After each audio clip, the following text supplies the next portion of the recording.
வணக்கம்.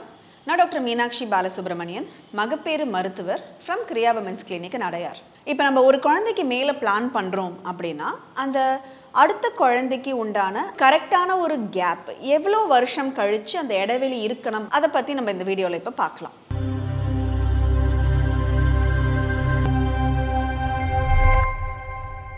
ஸோ ஒரு ideal inter pregnancy interval நம்மளுக்கு அந்த ஒரு இடைவெளி நேரம்னா அது வந்து ஒரு 2லேருந்து 5 வருஷம் அப்படிங்கிறது தான் ஒரு காமனான ஒரு கணக்கு.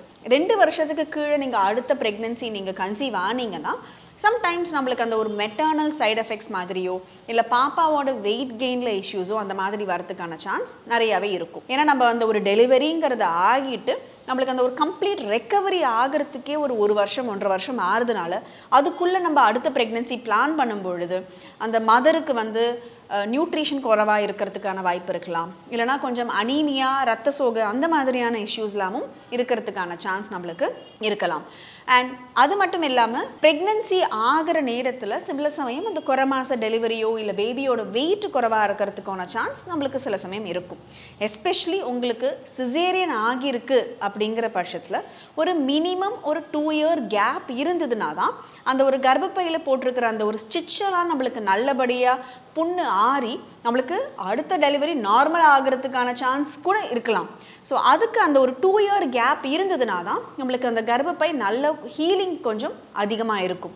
ஸோ அந்த ஒரு கேப்புங்கிறது நம்மளுக்கு முக்கியம். அதே மாதிரி ரொம்ப அதிக இடைவேளை இல்லாமல் இருக்கிறதும் பெட்டர். எஸ்பெஷலி அந்த அம்மாவுக்கு பார்த்தா அந்த ஒரு மெட்டர்னல் ஏஜுங்கிறது கூட கூட ப்ரெக்னென்சியான சான்ஸ் குறையலாம், இல்லைனா வந்து சுகர் பிபி அந்த மாதிரியான சில இஷ்யூஸ் எல்லாமும் வரத்துக்கான சான்ஸ் இருக்கலாம். ஸோ அந்த மாதிரியும் ரொம்ப அதிகம் 5 வயசுக்கு மேலே இருக்கிற இடைவேளையும் அதிகமாக இல்லாமல் இருக்கிறது நல்லது. ஸோ ஐடியல் ஏஜ் இன்டர்வல்னா ஒரு 2லேருந்து 5 வருஷம் கேப்புங்கிறது தாங்க. பட் அதுக்காக எல்லாரும் அதே நேரத்தில் தான் பிளான் பண்ணணுமானா அது அவங்களோட சிச்சுவேஷன், அவங்களோட ஃபினான்ஷியல் ஃபிசிக்கல் எல்லாமே எப்படி இருக்குது அவங்களோட சிச்சுவேஷன் அப்படிங்கிறத பொறுத்து தான் எல்லாமே ப்ரெக்னென்சிங்கிறத பிளான் பண்ண முடியும்.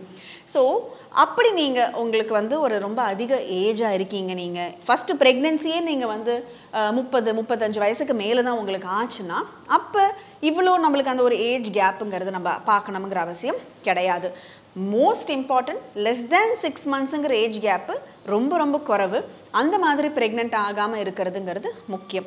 ஸோ அதுக்கு மேலே உங்களுக்கு ஒரு இன்க்ரீஸிங் ஏஜில் இருக்கீங்கன்னா நீங்கள் ப்ரெக்னென்சி பிளான் பண்ணுறதுல எதுவும் அவ்வளோ தப்பு கிடையாது. இது எல்லாத்துக்கும் போக அப்படி நீங்கள் ப்ரெக்னென்ட் ஆயிட்டீங்க அப்படின்னா இதை ஒரு காரணமாக வச்சு நீங்கள் அந்த ப்ரெக்னென்சியை கண்டினியூ பண்ண முடியாது அப்படிங்கிறதெல்லாம் அவசியம் கிடையாது.